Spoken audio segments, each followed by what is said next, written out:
Assalamualaikum warahmatullahi wabarakatuh. Baik, selamat pagi anak-anak ibu semua. Hari ini kita melanjut materi bab berikutnya, yaitu bab 5 tentang listrik dinamis. Jadi bulan lalu kita pertemuan sebelumnya sudah belajar tentang bab 4 yaitu listrik statis. Maka kita melanjut bab 5 listrik dinamis. Nah, pada bab ini kita akan masuk ke pembahasan materi, yaitu beberapa submateri seperti arus listrik dan sumber arus listrik, kemudian konduktor dan isolator. Nah, konduktor dan isolator ini merupakan bahan atau zat sebagai penghantar listriknya.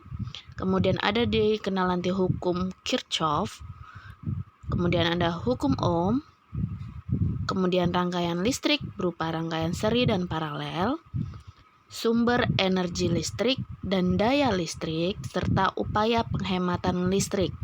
Nah, untuk pertemuan ke-23 kita ini kita akan membahas poin submateri A dan B.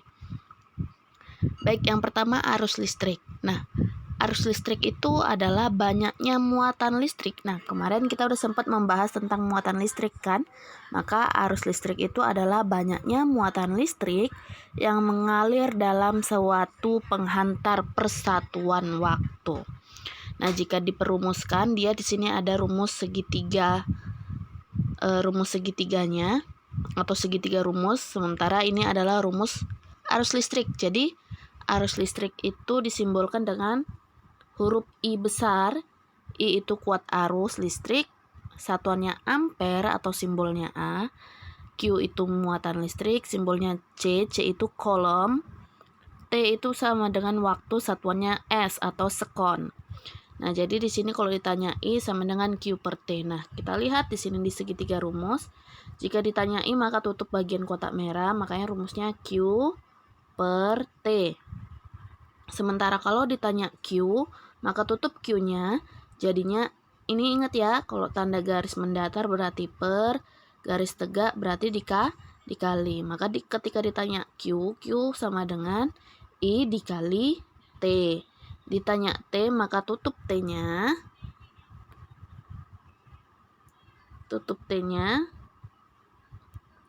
Maka T sama dengan Q per I. Ditanya I-nya, tutup I-nya. Ditanya I-nya, tutup I-nya, maka I sama dengan Q per T. Ya. Ingat, I sama dengan Q per T. Ditanya Q, berarti Q sama dengan I dikali T. Ditanya T-nya atau waktunya, maka T sama dengan Q per I. Oke, itu dia untuk rumus mencari besar kuat arus listrik. Berikutnya kita masuk saja ke contoh soal. Dibilang situ terdapat arus listrik sebesar 5 ampere. Ingat, arus listrik berarti satuannya di sini ampere ya. Berarti kita coba cek di sini yang satuannya ampere adalah arus listrik. Berarti I-nya. Maka I sama dengan 5 ampere yang mengalir melalui sebuah kawat penghantar selama 1,5 menit. Ingat, selama ini berarti itu waktunya 1,5 menit. Nah, T sama dengan 1,5 menit. Nah, ingat, satuan T adalah S atau sekon atau detik. Maka ubahlah 1,5 menit ini ke dalam detik sama dengan 1,5 kali 60 sekon. Karena kan 1 menit 60 sekon kan, atau 60 detik. Maka kalikan 1,5 dikali 60 sekon sama dengan 90 sekon. Maka hitunglah banyak muatan listrik yang melewati kawat tersebut. Berarti yang ditanya adalah Q. Coba lihat di segitiga rumus. Jika ditanya Q, maka rumusnya adalah I dikali T. Q sama dengan I kali T. Maka langsung masukkan nilainya. Q sama dengan 5, I-nya, T-nya 90. 5 kali 90 sama dengan 450. Mudah ya. Oke, kita lanjut ke contoh soal berikutnya. Muatan sebesar, ingat muatan 180 kolom, berarti Q sama dengan 180. Mengalir dalam 30 detik. Ingat, detik berarti satuan dari waktu T 30 detik. Hitunglah kuat arus listriknya.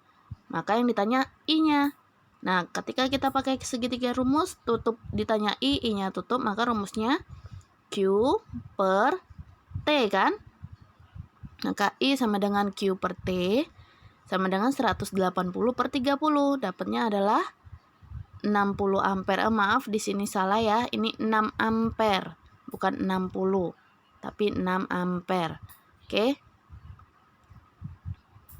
Berikut kita bahas sumber arus listrik. Nah, jadi sumber arus listrik itu ada dua. Pertama ada sumber arus yang searah atau DC.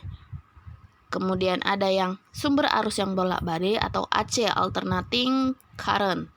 Nah, lihat di tabel ini. Di sini ada jenis sumber arus listriknya, ada DC dan AC. Nah, sumber arus listriknya apa aja? Contohnya kalau arus listrik DC itu contohnya elemen volta, baterai, aki, akumulator, sel, dinamo DC. Sementara kalau AC itu adalah generator. Ya.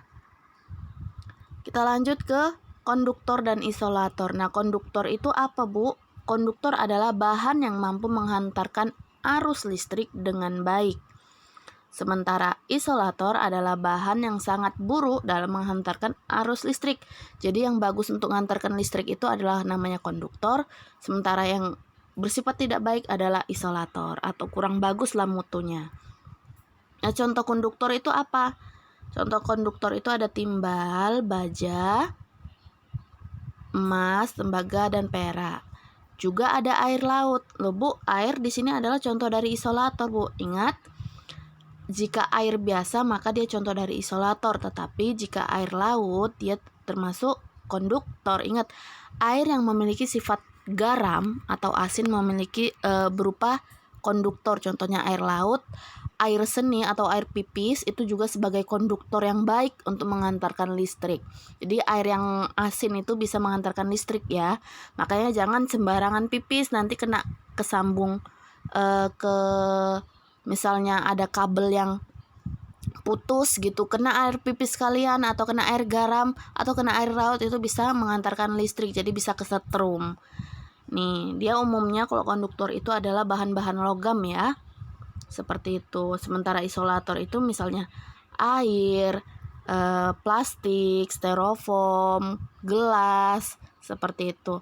Kenapa? Contohnya adalah seperti ketika di alat-alat masak dapur, misalnya di wajan tuh atau di sutilnya itu untuk penggorengannya itu. Kenapa gagangnya itu harus ada pakai karet ataupun atom?